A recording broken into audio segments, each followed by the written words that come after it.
Hi hello ವಣಕಂ ಎಲ್ರಿಗೂ ನಮಸ್ಕಾರ. Okay, ಡೈರೆಕ್ಟಾಗಿ ಪಾಯಿಂಟಿಗೆ ಬಂದ್ಬಿಡೋಣ.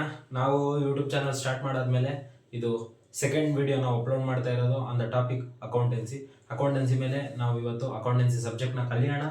ಅದು ಕನ್ನಡದಲ್ಲೇ ಕಲಿಯೋಣ, ಕನ್ನಡದಲ್ಲೇ ತಿಳ್ಕೊಳ್ಳೋಣ. Okay, so accountancy commerce subjects handle ಮಾಡ್ತೀನಿ ಅಂತ ಹೇಳಿದ್ದೆ. ಅಕೌಂಟೆನ್ಸಿ, ಬಿಸ್ನೆಸ್ ಸ್ಟಡೀಸ್ ಮತ್ತು ಎಕನಾಮಿಕ್ಸ್ ಅನ್ನೋ ಸಬ್ಜೆಕ್ಟ್ಸ್ ಹ್ಯಾಂಡಲ್ ಮಾಡ್ತೀನಿ ಅಂತ ಹೇಳಿದ್ದೆ. ಸೊ ಇವತ್ತು first class accountancy 11th standard first chapter. Let's start fresh. Okay,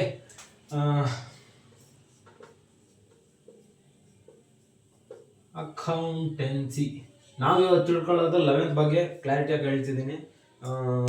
11th ಅಲ್ಲಿ ನಾವು ಡಿಫ್ರೆಂಟ್ ಟೈಪ್ಸ್ ಆಫ್ ಟಾಪಿಕ್ಸ್ನ ಕವರ್ ಮಾಡ್ತೀವಿ, ಅದು ಕೂಡ ಫಸ್ಟ್ ಚಾಪ್ಟರಲ್ಲಿ. ಓಕೆನಾ? ಸೊ ಲೆಟ್ಸ್ ಸ್ಟಾರ್ಟ್ ಮಾಡೋಣ. ನನ್ನ ಹೆಸರು ನಿತಿನ್ ಕುಮಾರ್, ಹೊಸ ಪರಿಚಯ ಬೇಕಿಲ್ಲ ಅನ್ಸುತ್ತೆ. ಆ್ಯಂಡ್ ಸೊ ಇವತ್ತೇನಪ್ಪ ಕಲಿತೀವಿ ಅಂತಂದರೆ, ಫಸ್ಟ್ ಥಿಂಗ್ ಅಕೌಂಟೆನ್ಸಿ ಅಂದರೆ ಏನಪ್ಪ, ಇದು ನಾನು ಡೈರೆಕ್ಟ್ ಕೇಳಬೇಕು ಅನ್ಕೊಂತಿರೋ ಕ್ವಶನ್. ಅಕೌಂಟೆನ್ಸಿ ಅಂದರೆ ಇಟ್ಸ್ ಅ ಬಿಸ್ನೆಸ್ ಲ್ಯಾಂಗ್ವೇಜ್ ಅಂತ ಮೊನ್ನೆ ಕೋರ್ಸ್ ಡೀಟೇಲ್ಸ್ ಹೇಳಿದಾಗ ನಾನು ಇದು ಮಾಡಿದ್ದೆ. ಬೈ ದ ವೇ ಹೇಳೋದು ಮರ್ತದೆ, ನಾನು ಕೋರ್ಸ್ ಬಗ್ಗೆ, ಕೆರಿಯರ್ ಆಪ್ಷನ್ಸ್ ಬಗ್ಗೆ ಒಂದು ವಿಡಿಯೋ ಮಾಡಿದ್ದೀನಿ. ಅದ್ರ ಲಿಂಕ್ ಡಿಸ್ಕ್ರಿಪ್ಷನಲ್ಲಿ ಐತೆ, ಒಂದ್ಸತಿ ನೋಡೋಂಗಿದ್ರೆ ನೋಡಿ. ನಾನು ಮನೆ ಇದರಲ್ಲೇ ಹೇಳಿದ್ದೆ, accountancy is the business language ಅಂತ ಹೇಳಿದ್ದೆ. ನೀವು ನಾವು ಮಾತಾಡ್ಕೋಬೇಕಂದ್ರೆ ಕನ್ನಡ ಐತೆ, ನಾನು ತೆಲುಗು ಅವ್ರ ಜೊತೆ ಮಾತಾಡ್ಬೇಕಂದ್ರೆ ತೆಲುಗು ಐತೆ, ತಮಿಳವ್ರ ಜೊತೆ ಮಾತಾಡ್ಬೇಕಂದ್ರೆ ತಮಿಳು ಐತೆ. ನನ್ನ ಬಿಸ್ನೆಸ್ಸಿಂದ ಬೇರೆಯವ್ರ ಬಿಸ್ನೆಸ್ ಜೊತೆ ಮಾತಾಡಬೇಕು ಅಂದರೆ ಏನೈತೆ, ಏನೇ ಈ ಅಕೌಂಟೆನ್ಸಿ. ಸೊ ಈ ಅಕೌಂಟೆನ್ಸಿಯಲ್ಲಿ ಏನೈತೆ, ಹೆಂಗೈತೆ, ಎಷ್ಟೈತೆ, ಎಲ್ಲೈತೆ ಎಲ್ಲ ತಿಳ್ಕೊಳ್ಳೋಣ. ಓಕೆ, ಸೊ ಇವತ್ತು ಏನು ತಿಳ್ಕೊಂತೀವಪ್ಪ ಅಂದರೆ, ಫಸ್ಟ್ ಥಿಂಗ್ ಅಕೌಂಟೆನ್ಸಿ ಮೀನಿಂಗ್ ತಿಳ್ಕೊಂತೀವಿ. ಇವತ್ತೆಲ್ಲ ಥಿಯರಿ ಪಾರ್ಟ್ ಮೇಲೆ ಮಾಡ್ತೀನಿ, ಆಮೇಲೆ ಪ್ರಾಕ್ಟಿಕಲ್ ಮೇಲೆ ಹೋಗೋಣ. ಸೊ ಇವತ್ತು ಫಸ್ಟ್ ತಿಳ್ಕೊಳ್ಳೋದು ಅಕೌಂಟೆನ್ಸಿ ಮೀನಿಂಗ್ ಬಗ್ಗೆ ತಿಳ್ಕೊಂತೀವಿ, ನೆಕ್ಸ್ಟ್ ಹಿಸ್ಟ್ರಿ ಬಗ್ಗೆ ತಿಳ್ಕೊಂತೀವಿ, ನೆಕ್ಸ್ಟ್ ಆಬ್ಜೆಕ್ಟಿವ್ಸ್ ಅಂದರೆ ನಾವು ಏನಕ್ಕೆ ಓದಬೇಕು, ಅಕೌಂಟೆನ್ಸಿ ಓದೋದ್ರಿಂದ ನಮ್ಗೆ ಅವಶ್ಯಕತೆ ಏನೈತೆ ಅಂತ ತಿಳ್ಕೊಂತೀವಿ, ಕ್ವಾಲಿಟೇಟಿವ್ ಕ್ಯಾರೆಕ್ಟರಿಸ್ಟಿಕ್ಸ್ ಓದ್ಕೊಂತೀವಿ. ಇದರ ಜೊತೆಗೆ ಒಂದು ಸ್ವಲ್ಪ ಬೇಸಿಕ್ ಟರ್ಮ್ಸ್ ಅನ್ನೋದು ನಾವು ಓದ್ಕೊಂತೀವಿ ಅಕೌಂಟೆನ್ಸಿ ಜೊತೆಯಲ್ಲಿ ಇವತ್ತು. So let's start with history. First ಹಿಸ್ಟ್ರಿಯಿಂದ ಶುರು ಮಾಡೋಣ. ಎಲ್ಲಿಂದ ಬಂತು ಅಕೌಂಟೆನ್ಸಿ, ಯಾಕೆ ಬಂತು, ಹೆಂಗೆ ಬಂತು ಅಂತ ಶುರು ಮಾಡೋಣ. First topic we are going to cover is history of the accounting.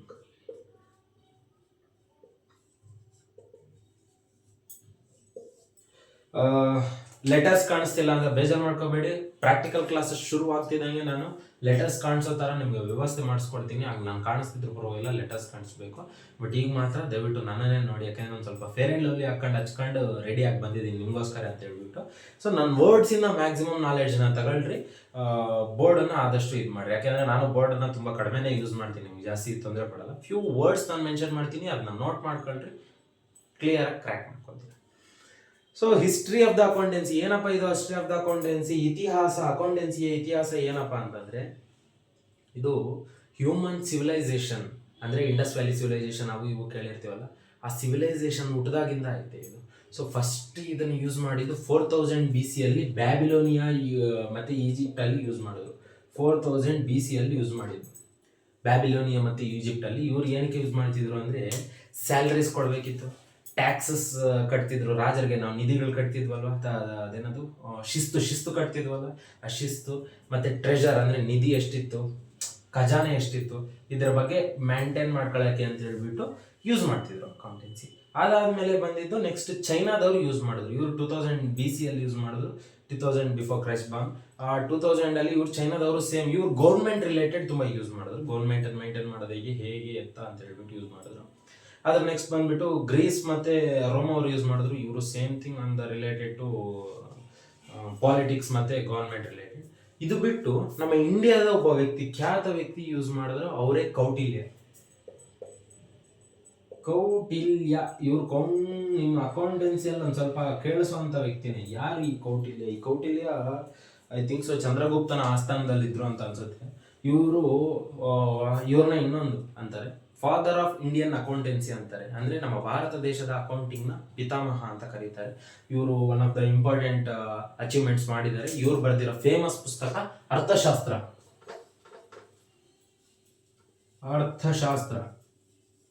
ಓಕೆನಾ? ಐ ಥಿಂಕ್ ಸೊ ಈ 4000 BC ರಿಕ್ವೈರ್ಮೆಂಟ್ ಇಲ್ಲ, ಇದನ್ನು ಅಳಿಸ್ಬಿಡೋಣ. ಓನ್ಲಿ ರಿಕ್ವೈರ್ಮೆಂಟ್ ಇರೋ ಮಾತ್ರ ಬರೆಯೋಣ. ಕೌಟಿಲ್ಯ ನೆನ್ಪಿಟ್ಕೊಳ್ರಿ. Kautilya is an important word and important name in the history. ಇತಿಹಾಸದಲ್ಲಿ ನೀವು ನೆನ್ಪಿಟ್ಕೋಬೇಕಿರೋ one of the important name. ಇದು ಬಿಟ್ರೆ Arthashastra. History of the accounting maximum prominent ಇಲ್ಲ, ಇದ್ರ ಮೇಲೆ ಮ್ಯಾಕ್ಸಿಮಮ್ ಅಂದ್ರೆ 1-2 ಮಾರ್ಕ್ಸ್ ಬರ್ತಾವ ಅಷ್ಟೇ. ಇದು ಬಿಟ್ರೆ ಲೂಕಾ ಪ್ಯಾಸಿಯೋಲಿ ಅನ್ನೋ ವ್ಯಕ್ತಿ ಮತ್ತೆ ಯೂಸ್ ಮಾಡ್ದ. ಪ್ಯಾಸಿಯೋಲಿ ಅಂದ್ರೆ ಇವರು ಲೂಕಾ ಪ್ಯಾಸಿಯೋಲಿ ಕೌಟಿಲ್ಯಗಿಂತ ತುಂಬಾ ಲೇಟ್ ಆಗಿ ಯೂಸ್ ಮಾಡಿದ್ದು. ಅರೌಂಡ್ 1494 ಅಲ್ಲಿ ಯೂಸ್ ಮಾಡಿದ್ದು, 1494 ಯೂಸ್ ಮಾಡಿದ್ದು. ಇವ್ರನ್ನ ಜಗತ್ತಿನ ಅಕೌಂಟಿಂಗ್ ನ ಪಿತಾಮಹ ಅಂತ ಕರೀತಾರೆ, ಲೂಕಾ ಪ್ಯಾಸಿಯೋಲಿ. ಸೊ ಈ ಹಿಸ್ಟ್ರಿ ಆಫ್ ದ ಅಕೌಂಟಿಂಗ್ ಅಕೌಂಟೆನ್ಸಿನ ಇಷ್ಟು ಲೆವೆಲ್ ಯೂಸ್ ಮಾಡಿದ್ದಾರೆ. ಇವರು ಡೆಬಿಟ್ ಕ್ರೆಡಿಟ್ ಅಂತ ಸುಮಾರು ಕಂಡುಹಿಡಿದ್ರು, ಸುಮಾರು ಅಚೀವ್ಮೆಂಟ್ಸ್ ಮಾಡಿದ್ರು. So history of the accounting ಅಲ್ಲಿ ನಿಮಗೆ ಮಾರ್ಕ್ಸ್ ಬೇಕು, ಮಾರ್ಕ್ಸ್ ಪರ್ಪಸ್, ನಾಲೆಡ್ಜ್ ಪರ್ಪಸ್, ನೀವು ನೆನ್ಪಿಟ್ಕೋಬೇಕಿರೋದು ಮೂರೇ ಹೆಸರುಗಳು. Luca Pacioli, father of the world's accounting. Second thing Kautilya Bharat ದೇಶದ ಅಕೌಂಟಿಂಗ್ ನ ಪಿತಾಮಹ. ಥರ್ಡ್ ಥಿಂಗ್ ಅರ್ಥಶಾಸ್ತ್ರ ಯಾರು ಬರ್ದಿರೋದು? ಕೌಟಿಲ್ಯ ಅನ್ನೋ ವ್ಯಕ್ತಿ ಬರ್ದಿದ್ದಾರೆ. ಆ ಕೌಟಿಲ್ಯನೇ ಭಾರತದ ಅಕೌಂಟಿಂಗ್ ನ ಪಿತಾಮಹ. ಇಷ್ಟು ನಮ್ಮ ಹಿಸ್ಟ್ರಿ. ಒಂದ್ಸತಿ ನೋಡ್ಕೊಂಡ್ಬಿಡ್ರಿ, ಹೆಸರುಗಳು ಬರ್ಕೊಂಡ್ಬಿಡ್ರಿ. ಕೌಟಿಲ್ಯ ಮತ್ತೆ ಲೂಕಾ ಪ್ಯಾಸಿಯೋಲಿ ಮತ್ತೆ ಅರ್ಥಶಾಸ್ತ್ರ ಅನ್ನೋ ಹೆಸರುಗಳನ್ನ ಬರ್ಕೊಂಡ್ಬಿಡ್ರಿ. ಹಿಸ್ಟ್ರಿ ಆಫ್ ದ ಅಕೌಂಟಿಂಗ್ ಆಗೋಯ್ತು. ಅಕೌಂಟಿಂಗ್ ಮೀನಿಂಗೇ ಗೊತ್ತಿಲ್ಲ, ಹಿಸ್ಟ್ರಿ ಆಫ್ ದ ಅಕೌಂಟಿಂಗ್ ತಿಳ್ಕೊಂಡು ಏನು ಸರ್ ಮಾಡೋದು, ನೆಕ್ಸ್ಟ್ ಮೀನಿಂಗ್ ಹೋಗೋಣ ಅಂತ ಹೇಳ್ತೀರಾ. ಸೊ ನೆಕ್ಸ್ಟ್ ಮೀನಿಂಗ್ ಹೊಟ್ಟೋಗೋಣ. As we came to the meaning. So ಮೀನಿಂಗಲ್ಲಿ ಕಾಪಿ ಮಾಡಿ ಹೇಳ್ತಿದ್ದೀನಿ ಅಂತ ಅನ್ಕೋಬೇಡ್ರಿ. I'm just referring a book. ನಿಮಗೆ ಇನ್ಫಾರ್ಮೇಷನ್ ಕೊಡುವಾಗ ವ್ಯಾಲ್ಯೂಬಲ್ ಮತ್ತು ವ್ಯಾಲಿಡೇಟ್ ಇನ್ಫಾರ್ಮೇಷನ್ ಕೊಡಬೇಕು. ಆದ್ದರಿಂದ ನಾನು ಸೇಫ್ ಆಗಿರ್ತೀನಿ, ನಿಮಗೂ ಒಳ್ಳೇದಾಗುತ್ತೆ. ನಾನು ಸುಮ್ಮನೆ ನಿಮ್ಮ ಮುಂದೆ ನನಗೆ ನಾಲೆಡ್ಜ್ ಐತೆ ಅಂತ ಫೋರ್ಸ್ ಕೊಡೋಕೆ ಹೋಗ್ಬಿಟ್ಟು ತಪ್ಪು ಇನ್ಫಾರ್ಮೇಷನ್ ಕೊಡೋದು ಸರಿ ಆಗಲ್ಲ. ನಿಮ್ಗೆ ಒಳ್ಳೆ ಇನ್ಫಾರ್ಮೇಷನ್ ಕೊಡಬೇಕು ಅಂತ ಹೇಳ್ಬಿಟ್ಟು ನಾನು ನೋಟ್ಸ್ ಪ್ರಿಪೇರ್ ಮಾಡಿ ಅದನ್ನು ರೆಫರ್ ಮಾಡ್ತಾ ನಿಮಗೆ ಅಂತ ಟೀಚ್ ಮಾಡ್ತಾ ಇದ್ದೀನಿ. ಸೊ ನೆಕ್ಸ್ಟ್ ಥಿಂಗ್ ಬಂದ್ಬಿಟ್ಟು let's learn about meaning of the accounting. Meaning of the accounting ಬಗ್ಗೆ ತಿಳ್ಕೊಳ್ಳೋಣ. Meaning of the accounting. ಅಕೌಂಟಿಂಗ್ನ ಅರ್ಥವೇನು? AICPA American Institute of Certified Public Accountants ಅನ್ನೋದು ಇದರ ಡೆಫಿನೇಷನ್. ಓಕೆನಾ? ಇದನ್ನ ಮ್ಯಾಕ್ಸಿಮಮ್ ನೆನ್ಪಿಟ್ಕೊಳ್ಳೋ ಅವಶ್ಯಕತೆ ಇಲ್ಲ, ಬಟ್ ಮೇ ಬಿ ರಿಕ್ವೈರ್ಮೆಂಟ್ ಬಂದರೆ ನೆನ್ಪಿಟ್ಕೋಬೇಕಾಗುತ್ತೆ. ಸೊ ನೆನ್ಪಿಟ್ಕೊಂಡಿರಿ, ಒಳ್ಳೆಯದೇ. Accounting American Institute of Certified Public Accountant, ಇದು AICPA. According to AICPA definition ಏನಪ್ಪಾ ಅಂದ್ರೆ, ಅದು ಬಿಡ್ರಿ, ನಾನು ರೆಫರ್ ಮಾಡಿರೋ ನೋಟ್ಸಲ್ಲಿ ಫಾರ್ಮಲ್ ಡೆಫಿನೇಷನ್ ಬರೆದಿದ್ದೀನಿ. ಫಾರ್ಮಲ್ ಡೆಫಿನೇಷನ್ ನೀವು ಗೂಗಲಲ್ಲಿ ಹುಡುಕಿದ್ರು ಬರುತ್ತೆ, ಯೂಟ್ಯೂಬಲ್ಲಿ ಹುಡುಕಿದ್ರು ಬರುತ್ತೆ, ಇನ್ನೊಂದು ಹತ್ರ ಹುಡುಕಿದ್ರು ಬರುತ್ತೆ. ಅದನ್ನ ಹೇಳಕ್ಕಲ್ಲ ನಾನು ಬಂದಿದ್ದು, ನಿಮಗೆ ಆ ಮೀನಿಂಗ್ನ ಅರ್ಥೈಸೋಕ್ಕೆ ಮಾತ್ರ ಬಂದಿರೋದು. ಸೊ ಏನಪ್ಪ AICPA ಹೇಳುತ್ತೆ ಅಂದರೆ, ಮೈನ್ ವರ್ಡ್ಸ್. ಈ ಮೈನ್ ವರ್ಡ್ಸ್ ಬರ್ದಿದ್ದೀರಾ ಅಂದರೆ ನಿಮ್ಗೆ ಸುಲಭವಾಗಿ ಮಾರ್ಕ್ಸ್ ಸಿಗುತ್ತೆ. ಪೂರ್ತಿ ಸಿಗುತ್ತೆ ಅಂತ ನಾನು ಹೇಳ್ತಿಲ್ಲ, ಬಟ್ ಈ ಮೈನ್ ವರ್ಡ್ಸ್ ಬರ್ದಿದ್ದೀರಾ ಅಂದರೆ ಸಾಕು, ನಿಮ್ಗೆ ಮ್ಯಾಕ್ಸಿಮಮ್ ಮಾರ್ಕ್ಸ್ ಸಿಗುತ್ತೆ. So accounting is the art of recording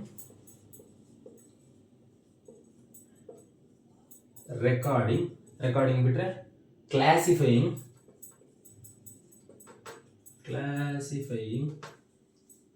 and summarizing the monetary transactions. Summarizing the monetary transaction. ಯಾಕೆ ಇದನ್ನು ಬರದೆ ಸರ್ ಇಂಪಾರ್ಟೆಂಟ್ ಬರಿತೀನಿ ಅಂತ ಹೇಳ್ಬಿಟ್ಟು ಎಲ್ಲ ಇರೋದೆಲ್ಲ ಬೋರ್ಡಲ್ಲಿ ತುಂಬಿಸ್ತಾ ಇದ್ದೀರಾ ಅಂತ ಅನ್ಕೋಬೇಡ್ರಿ. ಇದೇ ಇಂಪಾರ್ಟೆಂಟು.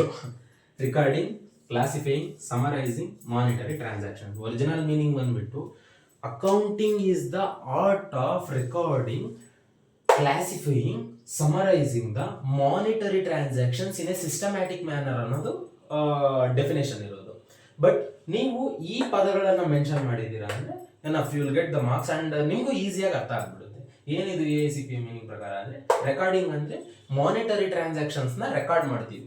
ಅದಾದ್ಮೇಲೆ ಕ್ಲಾಸಿಫೈ ಮಾಡ್ತೀವಿ, ಅಂದರೆ ಇದು ಡೆಬಿಟ್ ಟ್ರಾನ್ಸಾಕ್ಷನ್, ಇದು ಕ್ರೆಡಿಟ್ ಟ್ರಾನ್ಸಾಕ್ಷನ್, ಇದು ಸೇಲ್ ಆಗಿರೋದಾ, ಇದು ರಿಟರ್ನ್ ಆಗಿರೋದಾ, ಮನಿ ಬಂದಿರೋದಾ, ಹೋಗಿರೋದಾ, ಈ ಲಾಸ್ ಆಫ್ ಪ್ರಾಫಿಟ್ ಅಂತ. ಸಮರೈಸ್ ಅಂದರೆ ಎಲ್ಲ ಅಕೌಂಟ್ಸ್ ಮಾಡಾದ್ಮೇಲೆ ಅದನ್ನು ಯೂಸ್ ಮಾಡಬೇಕಲ್ಲ, ಆ ಯೂಸನ್ನೇ ಸಮರೈಸಿಂಗ್ ಅಂತಾರೆ. ಒಂದ್ಸತಿ ಚೆಕ್ ಮಾಡಿ ನೋಡ್ತೀವಿ, ಎಲ್ಲ ಮಾಡ್ತೀವಿ. ಏನನ್ನು ಮಾಡ್ತೀವಿ? ಮಾನಿಟರಿ ಟ್ರಾನ್ಸಾಕ್ಷನ್ಸ್ ಅಂತ ಯಾಕೆ ಸ್ಪೆಷಲ್ ಆಗಿ ಮೆನ್ಷನ್ ಮಾಡಿದೀವಿ ಅಂದರೆ, ನನ್ನ ಹತ್ರ 4 ಹಸು ಇದ್ದು ನಿನ್ನ ಹತ್ರ 3 ಕೋಳಿ ಇದ್ದು ಅದನ್ನ ಎಕ್ಸ್ಚೇಂಜ್ ಮಾಡ್ಕೊಂಡಿವಿ, ಅದು ಟ್ರಾನ್ಸಾಕ್ಷನ್.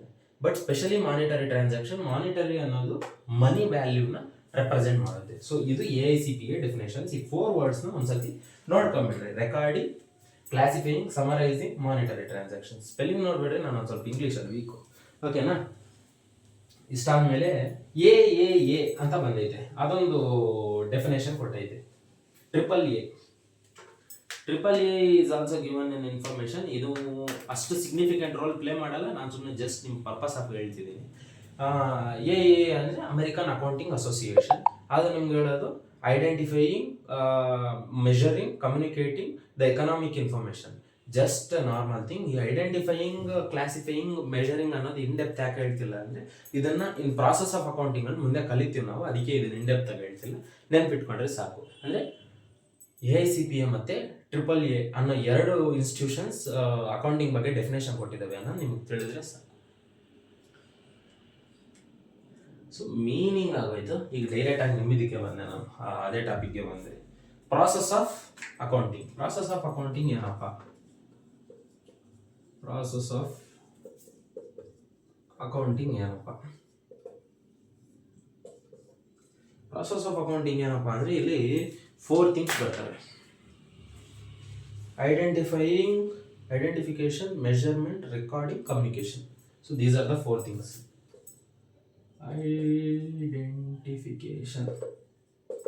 ಐಡೆಂಟಿಫಿಕೇಶನ್ ಅಂತ ಬರುತ್ತೆ, measuring,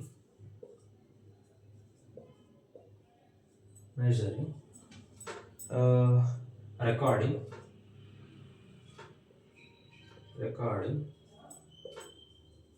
and communicating. So these are the 4 processes of accounting. ಇದು ಸ್ಟೆಪ್ ಬೈ ಸ್ಟೆಪ್ ಹಿಂಗೆ ಬರ್ತೀವಿ. ಏನಪ್ಪ ಅಂದರೆ ಫಸ್ಟ್ ಐಡೆಂಟಿಫಿಕೇಶನ್. ಏನಾದರೂ ಒಂದು ಟ್ರಾನ್ಸಾಕ್ಷನ್ ನಡೆದೈತೆ ಅಂದರೆ ಅದನ್ನು ಐಡೆಂಟಿಫೈ ಮಾಡಬೇಕು. ವಿತೌಟ್ ಐಡೆಂಟಿಫಿಕೇಶನ್ ನೀವೇನು ಬರೆಯೋಕ್ಕಾಗಲ್ಲ. ಅಂದರೆ ಐಡೆಂಟಿಫಿಕೇಶನ್ ಅಂದರೆ ಕಂಡು ಹಿಡಿಯುವುದು, ಆ ಟ್ರಾನ್ಸಾಕ್ಷನ್ ನಡೆದೈತೆ ಇಲ್ಲ ಅಂತ ಹೇಳ್ಬಿಟ್ಟು ಕಂಡು ಹಿಡಿತೀವಿ. ಓಕೆ, ಟ್ರಾನ್ಸಾಕ್ಷನ್ ನಡೆದಾಯಿತು, ಕಂಡಿಡಿದಾದ್ಮೇಲೆ ಏನು ಮಾಡಬೇಕು? ಮೆಷರ್ ಮಾಡಬೇಕು. ಎಷ್ಟರ ಮಟ್ಟಿಗೆ ಟ್ರಾನ್ಸಾಕ್ಷನ್ ನಡೆದೈತೆ, ಎಷ್ಟು ವ್ಯಾಲ್ಯೂಗೆ ಟ್ರಾನ್ಸಾಕ್ಷನ್ ನಡೆದೈತೆ ಅಂತ ಹೇಳ್ಬಿಟ್ಟು ಮೆಷರ್ ಮಾಡ್ಕೊಳ್ಳಿ. ದ ಸೆಕೆಂಡ್ ಥಿಂಗ್ ಕವರ್ ಆಯಿತು. ಮೆಷರ್ ಮಾಡಾದ್ಮೇಲೆ ಏನು ಮಾಡಬೇಕು? ಮೆಷರ್ ಮಾಡಿದೆ, ಐಡೆಂಟಿಫೈ ಮಾಡಿದೆ, ತಲೆಯಲ್ಲಿ ಇಟ್ಕೊಂತೀನಿ, ಅಲ್ಲ ಬುಕ್ಕಲ್ಲಿ ಇಡಬೇಕು ಅಷ್ಟು. ಸೊ ರೆಕಾರ್ಡ್ ಮಾಡಿಬಿಡ್ರಿ, ಅದನ್ನು ಎಂಟ್ರಿ ಮಾಡಿಬಿಟ್ರಿ. ಎಂಟ್ರಿ ಮಾಡಾದ್ಮೇಲೆ ವಾಟ್ ಈಸ್ ದಿಸ್ ಕಮ್ಯುನಿಕೇಟಿಂಗ್ ಇಲ್ಲೇನು ಮಾಡ್ತೈತಿ? ಕಮ್ಯುನಿಕೇಟಿಂಗ್ ಏನೂ ಮಾಡ್ತಿಲ್ಲ. ಅಕೌಂಟಿಂಗ್ ಮಾಡಾದ್ಮೇಲೆ ಬಿಸ್ನೆಸ್ ಟು ಬಿಸ್ನೆಸ್ ಕಮ್ಯುನಿಕೇಟ್ ಮಾಡ್ತೀವಿ. Profit and loss account, trading account, ಅದು ಇದು ಅಂತ ಹೇಳ್ಬಿಟ್ಟು ಆ ಕಮ್ಯುನಿಕೇಟಿಂಗ್ ರೋಲ್ನ ಕಮ್ಯುನಿಕೇಟಿಂಗ್ ಪ್ಲೇ ಮಾಡ್ತಾಯಿದೆ. ಸೊ ದಿಸ್ ಈಸ್ ಅದು ಅಷ್ಟು ಕಮ್ಯುನಿಕೇಟಿಂಗ್ ಅಂತ ಹೇಳೈತೆ. ಇದು ಅರ್ಥ ಆಗೋದು ಕಷ್ಟ ಐತೆ, ಬಟ್ ಒಂದು ಸ್ವಲ್ಪ ಅರ್ಥ ಮಾಡ್ಕೊಳ್ರಿ. ಇದು ಪ್ರಾಸೆಸ್ ಆಫ್ ದ ಅಕೌಂಟಿಂಗ್. ನೋಡಾಯ್ತಾ? So okay, done. ನೆಕ್ಸ್ಟ್ ಬಂದ್ಬಿಟ್ಟು ಯೂಸರ್ಸ್ ಆಫ್ ದ ಅಕೌಂಟಿಂಗ್. ನಮ್ಮ ಪ್ರಾಸೆಸ್ ಹೇಳಿದೆ, ಮೀನಿಂಗ್ ಹೇಳಿದೆ, ಹಿಸ್ಟ್ರಿ ಹೇಳಿದೆ. ಯೂಸರ್ಸ್ ಯಾರು ಯೂಸ್ ಮಾಡ್ತಾರೆ ಈ ಅಕೌಂಟಿಂಗ್ನ? ನಾವು ಮಾಡಿರೋ ಅಕೌಂಟಿಂಗ್ನ ಯೂಸರ್ಸ್ ಆಫ್ ಅಕೌಂಟಿಂಗ್. ಬೇಸಿಕ್ಸ್ ಚೆನ್ನಾಗಿ ಕಲ್ತ್ಕೊಳ್ರಿ, ಒಂದು ಸ್ವಲ್ಪ ಫೋಕಸ್ ಮಾಡಿರಿ. ಅಕೌಂಟಿಂಗ್ ಏನಾದರೂ ಇಷ್ಟ ಆಗೈತೆ ಅಂದರೆ ಫ್ಯೂಚರಲ್ಲಿ ಚಾರ್ಟೆಡ್ ಅಕೌಂಟೆಂಟ್ ಫೀಲ್ಡಿಗೆ ಹೋಗ್ಬೋದು. One of the greatest demand in society, ಈಗಿರೋ ಸೊಸೈಟಿಯಲ್ಲಿ ತುಂಬ ಡಿಮ್ಯಾಂಡ್ ಇರೋಂಥ ಒಂದು ಜಾಬೇ ಚಾರ್ಟೆಡ್ ಅಕೌಂಟೆಂಟ್. ಅಂದರೆ ಡಾಕ್ಟರ್ಗಿಂತ ಮೇಲೆ ಇರ್ತೀರ ಚಾರ್ಟೆಡ್ ಅಕೌಂಟೆಂಟ್ ಮಾಡಿದ್ರೆ. ಅದಕ್ಕೆ ಕಂಪ್ಯಾರಿಸನ್ ಇಲ್ಲ, ಡಾಕ್ಟರ್ಸ್ ಅಫೆಂಡ್ ಆಗಬೇಡ್ರಿ, ಕಂಪ್ಯಾರಿಸನ್ ಇಲ್ಲ. ಡಾಕ್ಟರ್ಸೇ ಚಾರ್ಟೆಡ್ ಅಕೌಂಟೆಂಟ್, ಬಟ್ ಒಂದು ರೆಸ್ಪೆಕ್ಟಿವ್ ಪೊಸಿಷನ್ ಅನ್ನೋದು ಸಿಗುತ್ತೆ. ಸೊ ಬೇಸಿಕ್ಸ್ ಮೇಲೆ ಫೋಕಸ್ ಮಾಡಿ ಒಂದು ಸ್ವಲ್ಪ ಚೆನ್ನಾಗಿ. ಸೊ ಯೂಸರ್ಸ್ ಯಾರಪ್ಪ ಅಕೌಂಟಿಂಗ್ ಯೂಸರ್ಸು ಅಂದರೆ ಇಂಟರ್ನಲ್ ಯೂಸರ್ಸು, ಎಕ್ಸ್ಟರ್ನಲ್ ಯೂಸರ್ಸು. ಇವರಿಬ್ಬರು ಯೂಸರ್ಸು. ಫಸ್ಟ್ ಇಂಟರ್ನಲ್ ಅಂದರೆ ಒಳಗಡೆ ಅವರು, ಎಕ್ಸ್ಟರ್ನಲ್ ಅಂದರೆ ಹೊರಗಡೆ ಅವರು. ಅದೆಲ್ರಿಗೂ ಗೊತ್ತು ಸರ್, ಅಂದರೆ ಅದರ ಮೀನಿಂಗ್ ಇರೋದು ಅದೇ ಸರ್. ಇಂಟರ್ನಲ್ ಅಂದರೆ ಕಂಪನಿ ಒಳಗಡೆ ಅವರು. ಯಾರ್ಯಾರು ಬರ್ತಾರೆ ಇಂಟರ್ನಲ್ ಅಂದರೆ? CEO, ಚೀಫ್ ಎಕ್ಸಿಕ್ಯೂಟಿವ್ ಆಫೀಸರ್, ಅಂದರೆ ನಮ್ಮ ಈ ಎಷ್ಟು ಸರ್ದು KGF ಅಲ್ಲಿ ಐತಲ್ಲ, ಬಾಸ್ಗಳಿಗೆ ಬಾಸ್, ಅವರು CEO.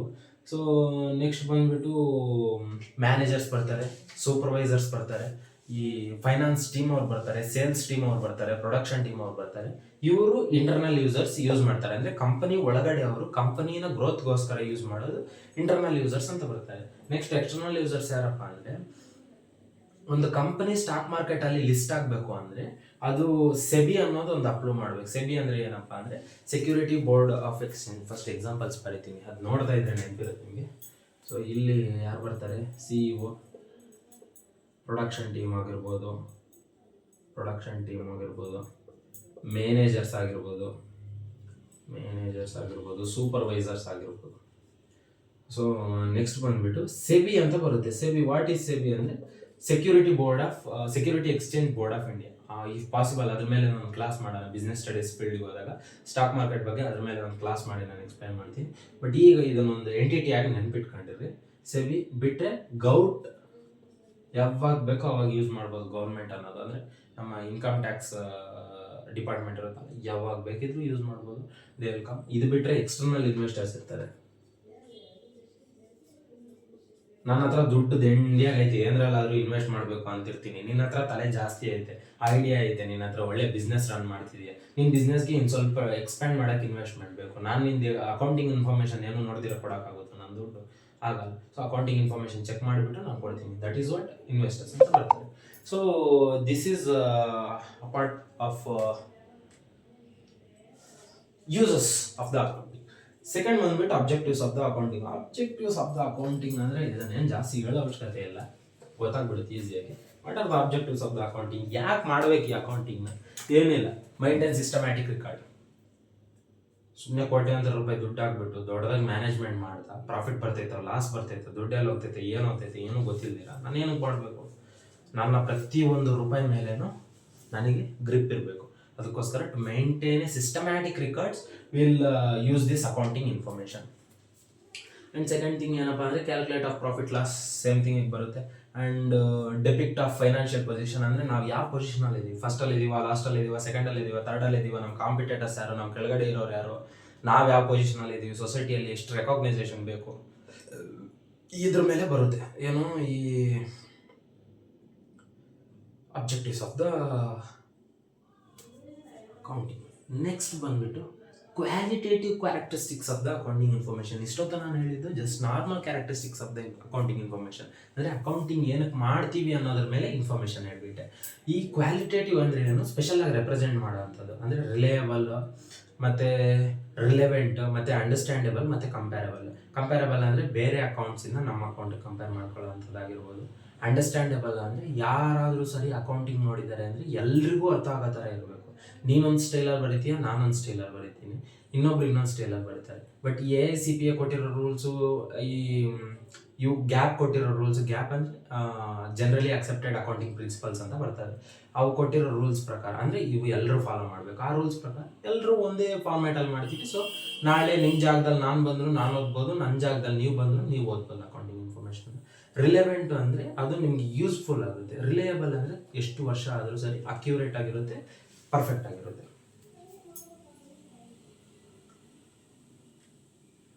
ಸೊ ಇದಿಷ್ಟು ಇರೋದು.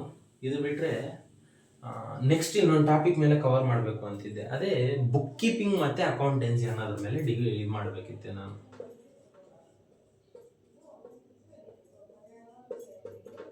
ಬುಕ್ ಕೀಪಿಂಗ್ ಮತ್ತು ಅಕೌಂಟೆನ್ಸಿ ತುಂಬ ಈಸಿ ಕಾನ್ಸೆಪ್ಟು, ಕನ್ಫ್ಯೂಸ್ ಮಾಡ್ಕೊತಾರೆ. ಏನಿಲ್ಲ, ಇದು ಪ್ರಾಬಬಲಿ ಅಲ್ಲ, ಮ್ಯಾಕ್ಸ್ ಟು ಮ್ಯಾಕ್ಸ್ ಈ ಕ್ವಶನ್ ಬಂದೇ ಬರುತ್ತೆ. What is the difference between book keeping ಮತ್ತು ಅಕೌಂಟೆನ್ಸಿ ಅಂತ ಹೇಳ್ಬಿಟ್ಟು. ಬುಕ್ ಕೀಪಿಂಗ್ ಅನ್ನೋದು ನಿಮ್ಮದು ಒಂದು ರೇಷನ್ ಅಂಗಡಿನೋ, ತರಕಾರಿ ಅಂಗಡಿನೋ, ಗ್ಯಾರೇಜೋ ಏನಾದರೂ ಚಿಕ್ಕ ಲೆವೆಲಲ್ಲಿದ್ದು ಅದಕ್ಕೆ ದೊಡ್ಡ ಮಟ್ಟದಲ್ಲಿ ಅಕೌಂಟಿಂಗ್ ರೂಲ್ಸು ಎಲ್ಲ ಯೂಸ್ ಮಾಡಿದಿರ. ಜಸ್ಟ್ ಒಂದು ನಾರ್ಮಲ್ ಆಗಿ ಇಷ್ಟು ಜನಕ್ಕೆ ಇಷ್ಟು ಸಾಲ ಕೊಟ್ಟಿದ್ದೀವಿ, ಇಷ್ಟು ರೆವೆನ್ಯೂ ಬರ್ತೈತೆ, ಅದು ಇದು ಅಂತ ಹೇಳ್ಬಿಟ್ಟು ಬರ್ಕೊಳ್ಳೋದು. ನಾರ್ಮಲ್ ಆಗಿ ವಿತೌಟ್ ಎನಿ ರೂಲ್ಸ್ ಬರ್ಕೊಳ್ಳೋದು book keeping. It differs from each and every person. ನಮ್ಮದೇ ಒಂಥರ ಇರುತ್ತೆ, ನಿಮ್ಮದೇ ಒಂಥರ ಇರುತ್ತೆ, ಓಕೆನಾ? ಬಟ್ ಅಕೌಂಟಿಂಗ್ ವರ್ಲ್ಡ್ ವೈಡ್ ಎಲ್ಲಾದರೂ ಹೋಗಿ ಒಂದೇ ಥರ ಇರುತ್ತೆ. ಸೊ ಇದು ಈ ಅಕೌಂಟಿಂಗ್ ಅನ್ನೋದು ದೊಡ್ಡ ಲೆವೆಲ್ ಇನ್ಸ್ಟಿಟ್ಯೂಷನ್ಸ್ಗೆ ಯೂಸ್ ಮಾಡ್ತಾರೆ. ಬುಕ್ ಕೀಪಿಂಗ್ ಅನ್ನೋ ಸ್ಮಾಲ್ ಲೆವೆಲ್ ಥಿಂಗ್ಸ್ಗೆ ಯೂಸ್ ಮಾಡ್ತಾರೆ. ಬುಕ್ ಕೀಪಿಂಗ್ ಅಂದರೆ ಅನಾಥರೈಸ್ಡ್ ಇಲ್ಲ ಅನಾರ್ಗನೈಸ್ಡ್ ವೇ ಅಲ್ಲಿ ಬರೆಯೋದು. ಅಕೌಂಟಿಂಗ್ ಅಂದರೆ ಆರ್ಗನೈಸ್ಡ್ ಮತ್ತು ಆಥರೈಸ್ಡ್ ವೇ ಅಲ್ಲಿ ಬರೆಯೋದು.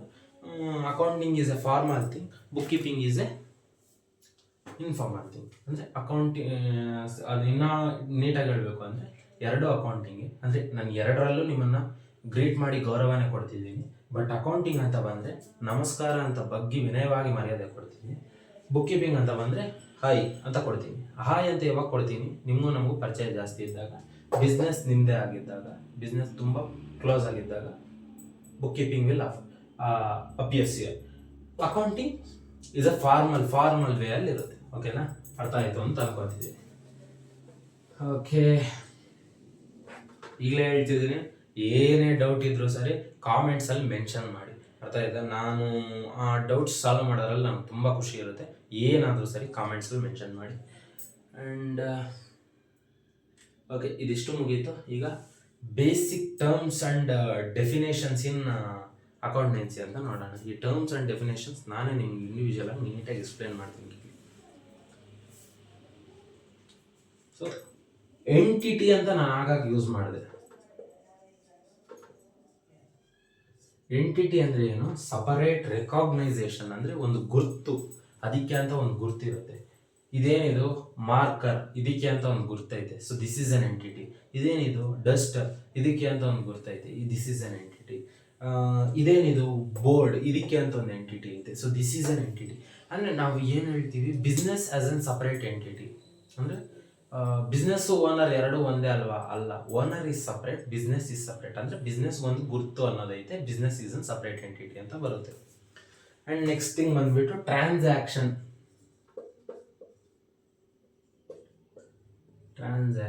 ನಾನು ಆಗ್ಲೇನೆ ಹೇಳಿದೆ, ಮತ್ತೇನು ಹೇಳ್ತಾ ಇದ್ದೀನಿ. ನನ್ನ ಹತ್ರ 3 ಹಸು ಇದ್ದು ನಿಮ್ಮ ಹತ್ರ 2 ಕೋಳಿ ಇದ್ದು ಅದೆರಡನ್ನ ಎಕ್ಸ್ಚೇಂಜ್ ಮಾಡ್ಕೊಂಡ್ರೆ ಇದು ಟ್ರಾನ್ಸಾಕ್ಷನ್ ಆಗಲ್ಲ. ದ ಮಾನಿಟರಿ ವ್ಯಾಲ್ಯೂ, ಮನಿ ಮುಖಾಂತರ ಎಕ್ಸ್ಚೇಂಜ್ ಆಗಿರೋದೇ ಟ್ರಾನ್ಸಾಕ್ಷನ್ ಆಗುತ್ತೆ. ಅದಕ್ಕೆ ಅಂತಾನೆ ಇಲ್ಲೂ ಅದು ಮತ್ತೆ ಮೆನ್ಷನ್ ಆಗಿರೋದು ಅದಕ್ಕೆ ಅಂತಾನೆ. ಇದರ ನೆಕ್ಸ್ಟ್ ಬಂದ್ಬಿಟ್ಟು ಅಸೆಟ್ಸ್ ಮತ್ತು ಲಯಬಿಲಿಟೀಸ್. ಸೊ ಇವು ತಿಳ್ಕೊಂಬಿಟ್ರೆ, ಇವು ಕೆಲವೊಂದು ವಿಚಾರಗಳಿದ್ದಾವೆ. ಇವು ತಿಳ್ಕೊಂಬಿಟ್ರೆ ಅಕೌಂಟಿಂಗ್ ಅನ್ನೋದು ನಿಮಗೆ ಪೀಸ್ ಆಫ್ ಕೇಕ್ ತಿಂದಷ್ಟು ಈಸಿ ಇರುತ್ತೆ. ಅರ್ಥ ಆಯ್ತಾ? ಅಸೆಟ್ಸ್,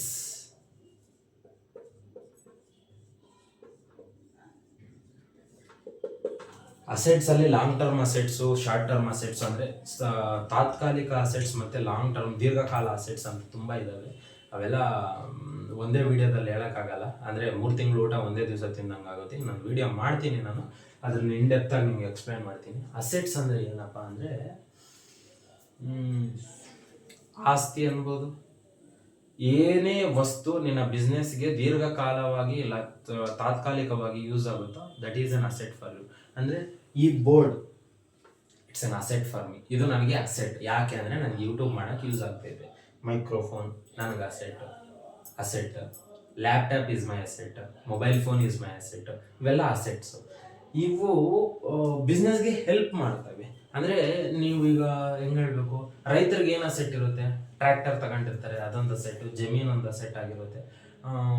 ಬಿಟ್ಟರೆ ಹೊಲಕ್ಕೆ ಯೂಸ್ ಮಾಡ್ತೀವಲ್ಲ ಸಲಕರಣೆಗಳು, ಅವೆಲ್ಲ ಅಸೆಟ್ಸ್ ಆಗಿರ್ತವೆ. ಆ ಥರ ಅಸೆಟ್ ಅಂದರೆ ನಮ್ಮ ಆಸ್ತಿ ಅಂತ ಅನ್ಕೋಬೋದು. ಬಿಲ್ಡಿಂಗ್, ಮಂಚ, ಟೇಬಲ್, ಡೆಸ್ಕ್, ಕಾಟ್, ಈ ಥರ ಡಿಫ್ರೆಂಟ್ ಥಿಂಗ್ಸ್. ನಿಮ್ಗೆ ಅರ್ಥ ಆಗೈತೆ ಅಂತ ಅನ್ಕೊಂತಿದ್ದೀನಿ. ಫಾಸ್ಟ್ ಆಗಿದ್ರೆ ಒಂದು ಸ್ವಲ್ಪ ಸ್ಲೋ ಮಾಡ್ಕೊಂಡು ನೀವೇ ನೋಡಬೇಕು.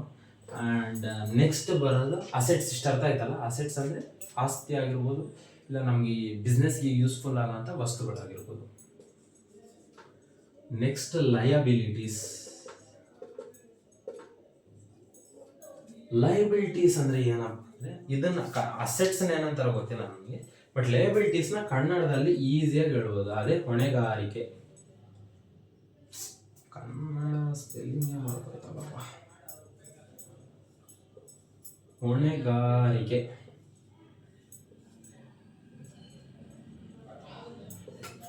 ಹೊಣೆಗಾರಿಕೆ ಅಂದರೆ ಏನು? ರೆಸ್ಪಾನ್ಸಿಬಿಲಿಟಿ, ಜವಾಬ್ದಾರಿ, ಇಲ್ಲ ಬರ್ಡನ್. ಇದು ಹೊಣೆಗಾರಿಕೆ ಅಂದರೆ ಹೆಂಗೆ? ರೈತಂದೇ ಎಕ್ಸಾಂಪಲ್ ತಗೊಳ್ಳೋಣ.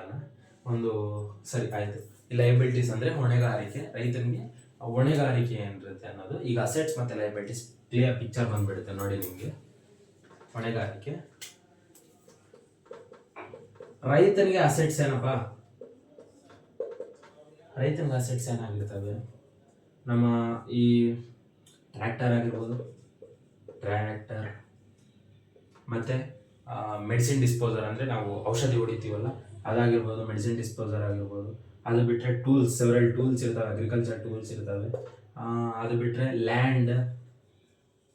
ಇವೆಲ್ಲ ಅಸೆಟ್ಸ್, ಅಂದರೆ ರೈತ ಬೆಳೆ ಬೆಳೆಯೋಕ್ಕೆ ಯೂಸ್ ಆಗ್ತದೆ. ಲಯಬಿಲಿಟೀಸ್ ಅಂದರೆ ಏನಪ್ಪ? ಲೋನ್, ಸಾಲ, ಲೋನ್ ತಗೊಂಡು ರೈತ ಬೆಲೆ ಬೆಳೀತಾ ಇರ್ತಾನೆ. ಆ loan is an liability for you. ಓಕೆನಾ? ಈ ಬೇರೆ ಏನು ಇನ್ನೊಂದು ಸಬ್ಸಿಡಿ ಬರಲ್ಲ. ಸಬ್ಸಿಡಿ ಇಸ್ ಆಲ್ಸೋ ಅಸೆಟ್ ಲೆಕ್ಕಕ್ಕೆ ಬರುತ್ತೆ, ಶಾರ್ಟ್ ಟರ್ಮ್ ಅಸೆಟ್ ಲೆಕ್ಕಕ್ಕೆ. ಮ್ಯಾಕ್ಸಿಮಮ್ ಲೋನ್, ರೈತನ ವಿಚಾರದಲ್ಲಿ ಬಂದರೆ ಲೋನ್ ಈಸ್ ಅನ್ ಲಯಬಿಲಿಟಿ ಆಗುತ್ತೆ. ನಾವು ಅಂದರೆ ಬ್ರಾಡ್ ಲೆವೆಲಲ್ಲಿ ಯೋಚನೆ ಮಾಡಿಬಿಟ್ಟು ಬೇರೆ ಥರ ಕ್ಲಾಸಿಫೈ ಮಾಡೋಕ್ಕೆ ಬಂದರೆ ಡಿಫ್ರೆಂಟ್ ಬರ್ತವೆ. ಅಂದರೆ ಹುಳ ಅದು ಇದು ಅಂತ ಹೇಳ್ಬಿಟ್ಟು, ಅಂದರೆ ರೈತನಿಗೆ ಬಿಸ್ನೆಸ್ಗೆ ತೊಂದರೆ ಮಾಡೋಂಥವು, ರೈತನ ಬಿಸ್ನೆಸ್ಗೆ ಹೊಣೆಗಾರಿಕೆ ಆಗೋ ಅಂಥವೆಲ್ಲನೂ ಲಯಬಿಲಿಟೀಸ್ ಆಗಿರ್ತವೆ. ಅಸೆಟ್ಸ್ ಮತ್ತು ಲಯಬಿಲಿಟೀಸ್, ಇಷ್ಟು ಸಿಂಪಲ್ ಟರ್ಮ್ಸ್. ಓಕೆ, ನೆಕ್ಸ್ಟ್ ಬಂದ್ಬಿಟ್ಟು ಕ್ಯಾಪಿಟಲ್.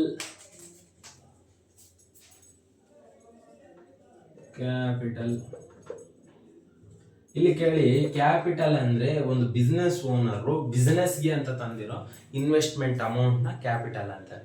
ಮತ್ತೆ ಈಗ ಹೆಂಗ್ ಹೇಳ್ಬೇಕು ಅಂದ್ರೆ, ಸಪೋಸ್ ಓನರ್ ಇದ್ದಾನೆ, ಓನರ್ದೊಂದು 5 ಕೋಟಿ ಆಸ್ತಿ ಐತೆ. ಏನ್ ಮಾಡ್ತಾನೆ, ಒಂದು 3 ಕೋಟಿ ಮಾರ್ಬಿಟ್ಟು ಬಿಸ್ನೆಸ್ ತರ್ತಾನೆ. ಕ್ಯಾಪಿಟಲ್ ಎಷ್ಟಪ್ಪ ಅಂದ್ರೆ 5 ಕೋಟಿ ಅಂತ ಕನ್ಫ್ಯೂಸ್ ಆಗ್ಬೇಡ್ರಿ. ಅದು ಓನರ್ ಹತ್ರ ಇರೋ ದುಡ್ಡು 5 ಕೋಟಿ, ಬಿಸ್ನೆಸ್ಗೆ ಎಷ್ಟು ತಂದಿದ್ದಾನೆ 3 ಕೋಟಿ. 3 crore ಇಸ್ ದ ಕ್ಯಾಪಿಟಲ್ ಅಷ್ಟೇ. ನಿನ್ನ ಬಿಸ್ನೆಸ್ಗೂ ಓನರ್ಗೂ ಸಂಬಂಧ ಇಲ್ಲ. Owner is different, business is different. So 3 ಕೋಟಿ ಇಸ್ ದ ಕ್ಯಾಪಿಟಲ್ ಆಗುತ್ತೆ ಅಷ್ಟೇ. ಕ್ಯಾಪಿಟಲ್ ಅಂದ್ರೆ ಇನ್ನೇನಿಲ್ಲ.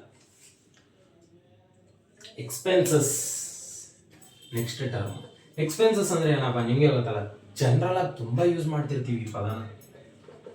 ಎಕ್ಸ್ಪೆನ್ಸಸ್ ಎಲ್ಲರೂ ಹೇಳೋದು ಈ ಪದನ. ಎಕ್ಸ್ಪೆನ್ಸಸ್ ಅಂದ್ರೆ ಏನು, ಖರ್ಚುಗಳು. ಏನೇನು ಖರ್ಚು ಇರ್ತವೆ, ಪ್ರಿಂಟಿಂಗ್ ಖರ್ಚು, ಮಿಷನರಿ ಖರ್ಚು, ಇದೇನಿನ್ನ ಪೋಸ್ಟಲ್ ಚಾರ್ಜಸ್ಸು, ಕ್ಯಾರೇಜ್ ಇನ್ವರ್ಡ್ಸು, ಔಟ್ವರ್ಡ್ಸು, ಕೂಲಿ ಖರ್ಚು, ಅದು ಇದು ಅಂತ ಹೇಳ್ಬಿಟ್ಟು ಇವು ಎಕ್ಸ್ಪೆನ್ಸಸ್ ಲೆಕ್ಕಕ್ಕೆ ಬರ್ತವೆ.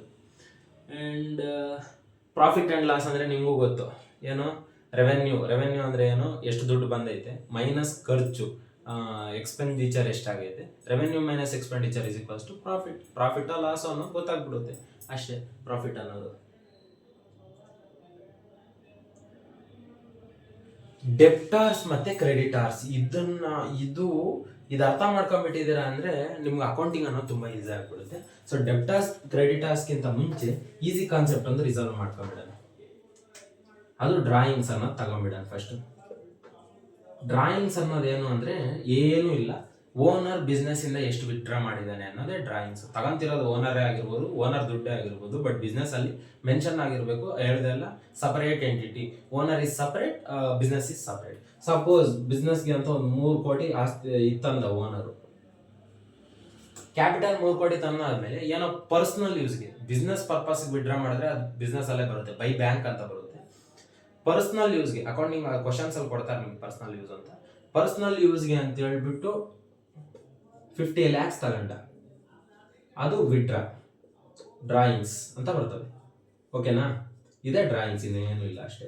ಓನರ್ ತನ್ನ ಪರ್ಸನಲ್ ಯೂಸ್ಗೆ ತಗೊಂಡ್ರೆ, ಈಗಲೇ ಹೇಳ್ತಿದ್ದೀನಿ ಕನ್ನಡದಲ್ಲಿ ಇದು ಮಾಡಿದ್ದೀನಿ ಅಂತ ಹೇಳ್ಬಿಟ್ಟು ಕತೆ ಹೊಡೆದು ಬಡಬೇಡ್ರಿ. ಎಕ್ಸಾಮ್ ಶೀಟಲ್ಲಿ ಇದನ್ನ ಇಂಗ್ಲೀಷಲ್ಲಿ ಫ್ರೇಮ್ ಮಾಡ್ಕೊಂಡು, ಕಾನ್ಸೆಪ್ಟ್ ಅರ್ಥ ಮಾಡ್ಕೊಂಡ್ರಿ, ಫ್ರೇಮ್ ಅರ್ಥ ಮಾಡ್ಕೊಂಡು ನಿಮ್ಗೆ ಗೊತ್ತಿಲ್ದಿರ ಕಂಗ್ಲೀಷ್ ಇಂಗ್ಲೀಷ್ ಎರಡರಲ್ಲಿ ಒಂದು ಹಾಕ್ಬಿಟ್ಟು ಬರೆದು ಬಿಟ್ಟು ಬನ್ನಿ, ಮಾರ್ಕ್ಸ್ ಸಿಗ್ತವೆ. ಅಷ್ಟು ಬಿಟ್ಬಿಟ್ಟು ಇದೆಲ್ಲ ಕತೆ ಹೊಡ್ಕೊಂಡು ಕೂತ್ಕೊಬೇಡ್ರಿ. ನಿಮ್ಗೆ ಅರ್ಥ ಆಗಬೇಕು ಅಂತ ಡೆಪ್ತ್ ಆಗಿ ಹೇಳ್ತಿದ್ದೀನಿ. ಇದು ಡ್ರಾಯಿಂಗ್ಸು. ಪರ್ಸನಲ್ ಯೂಸ್ಗೆ ಓನರ್ ಯೂಸ್ ಮಾಡೋದೇ ಡ್ರಾಯಿಂಗ್ಸ್ ಅಷ್ಟೇ. ಸೊ ಡೆಬ್ಟಾರ್ಸ್ ಮತ್ತೆ ಕ್ರೆಡಿಟಾರ್ಸ್, ಇದು ತುಂಬಾ ಇಂಪಾರ್ಟೆಂಟ್ ಕಾನ್ಸೆಪ್ಟ್. ಡೆಬ್ಟಾರ್ಸ್, ಕ್ರೆಡಿಟಾರ್ಸ್,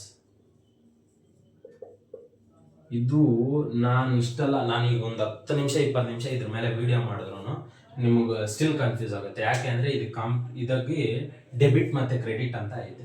ಸೊ ಈ ಡೆಬ್ಟಾರ್ಸ್ ಅಂದ್ರೆ ಯಾರಪ್ಪ ಅಂದ್ರೆ, the person who owes money to the business. ಅಂದ್ರೆ ಡೆಬ್ಟರ್ ನಮಗ್ ದುಡ್ಡು ಕೊಡಬೇಕು.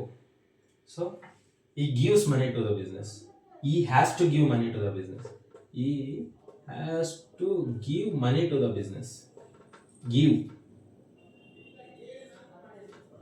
To the business. ಓಕೆನಾ, ಗಿವ್ ಸೇಮ್ ಬರುತ್ತೆ ಇದು, we have to give money to the business ಅಂತ. ನಾನು ಅದನ್ನು ಡಿಫ್ರೆಂಟ್ ಆಗಿ ಪೇ ಮಾಡಿ pay money to the business ಅಂತ ಕೊಡ್ತೀನಿ ನಿಮಗೋಸ್ಕರ. Pay money from business. ಇದನ್ನ ಅರ್ಥ ಮಾಡ್ಕೊಳ್ರಿ. ಡೆಬ್ಟಾರ್ಸ್ ಅನ್ನೋನು ಬಿಸ್ನೆಸ್ಗೆ ಮನಿ ಕೊಡಬೇಕು, ಅಂದ್ರೆ ನಮ್ಮಿಂದ ಸಾಲ ತಗೊಂಡಿರೋ ಡೆಬ್ಟಾರ್ಸ್. ಕ್ರೆಡಿಟರ್ ಅನ್ನೋನು ನಮಗೆ ಸಾಲ ಕೊಟ್ಟಿರೋನು, ಬಿಸ್ನೆಸ್ಸಿಂದ ಅವನಿಗೆ ಮನಿ ಹೋಗುತ್ತೆ. ಡೆಬ್ಟಾರ್ಸ್ಗೆ ಬಿಸ್ನೆಸ್ಗೆ ಮನಿ ಬರುತ್ತೆ ಡೆಬ್ಟಾರ್ಸಿಂದ. ಇದು ಡೆಬ್ಟಾರ್ಸು, ಇದು ಕ್ರೆಡಿಟಾರ್ಸು. ಸೊ ಡೆಬ್ಟಾರ್ಸ್ ಅಂತ ಬಂದರೆ business is debit to transaction. Confuse ಆಗುತ್ತೆ, ಅದು ನಿಮ್ಗೆ ಈಗ ಬೇಡ ಬಿಡಿ, ನನಗೆ ಕನ್ಫ್ಯೂಸ್ ಹೊಡೆಯುತ್ತೆ. ಅದು ನೀಟಾಗಿ ನಾನು ಇದು ಹೇಳ್ತೀನಿ, ಬಿಟ್ಬಿಡ್ರಿ. ಅದು ಡೆಬಿಟ್ ಟು ಕ್ರೆಡಿಟ್ ಅನ್ನೋ ಕಾನ್ಸೆಪ್ಟ್ ಬಿಡ್ರಿ, ಅದು ನೆಕ್ಸ್ಟ್ ವೀಡಿಯೋದಲ್ಲಿ ಕೂಲಾಗಿ ಡಿಸ್ಕಸ್ ಮಾಡೋಣ. ಈಗ ಜಸ್ಟ್ ಡೆಬ್ಟಾರ್ಸ್ ಕ್ರೆಡಿಟಾರ್ಸ್ ತಗೊಳ್ರಿ, ತುಂಬ ಓವರ್ಲೋಡ್ ಆಗುತ್ತೆ ಇಲ್ಲ ಅಂದರೆ ಅದು. ಸೊ ಡೆಬ್ಟಾರ್ಸ್ ಮತ್ತು ಕ್ರೆಡಿಟಾರ್ಸ್ ಹೇಳ್ತೀನಿ ಕೇಳಿ. ಡೆಬ್ಟಾರ್ಸ್ ಬಿಸ್ನೆಸ್ಗೆ ಮನಿ ಕೊಡಬೇಕು. ಡೆಬ್ಟಾರ್ಸ್ ನಮ್ಮಿಂದ ಸಾಲ ತಗೊಂಡಿರೋರು, ಅವ್ರು ನಮಗೆ ಸಾಲ ತೀರಿಸ್ಬೇಕು. ಕ್ರೆಡಿಟಾರ್ಸ್ ನಮಗೆ ಸಾಲ ಕೊಟ್ಟಿರೋರು, ನಾವು ಅವ್ರಿಗೆ ಸಾಲ ತೀರಿಸ್ಬೇಕು. ಇದಿಷ್ಟು ಮಾತ್ರ ನೆನ್ಪಿಟ್ಕೊಳ್ರಿ. ಇದನ್ನ ಕ್ಲಾರಿಟಿ ಮಾಡ್ಕೊಳ್ರಿ. ನೆಕ್ಸ್ಟ್ ಇದರಲ್ಲಿ ಡೆಬಿಟ್ ಟು ಕ್ರೆಡಿಟ್ ಹೇಳ್ತೀನಿ, ಅದು ಇದು ಮಿಕ್ಸ್ ಆಗೈತೆ ಅಂದರೆ ತುಂಬ ಕಷ್ಟ ಆಗುತ್ತೆ. ಹೇಳ್ತಿದ್ದೀನಿ ಕೇಳಿ, ಇದು ಬೇರೆ ವಿಡಿಯೋ ಅದು ಬೇರೆ ವಿಡಿಯೋ ಆದ್ರೂ ತಲೆ ಕೆಡಿಸ್ಬಿಡುತ್ತೆ. ಇದನ್ನು ಅದಕ್ಕೆ ನಾನು ಒಂದು ವಿಡಿಯೋದಲ್ಲಿ ಇಡ್ತಿಲ್ಲ ಈಗ, ಓಕೆನಾ? ಸೊ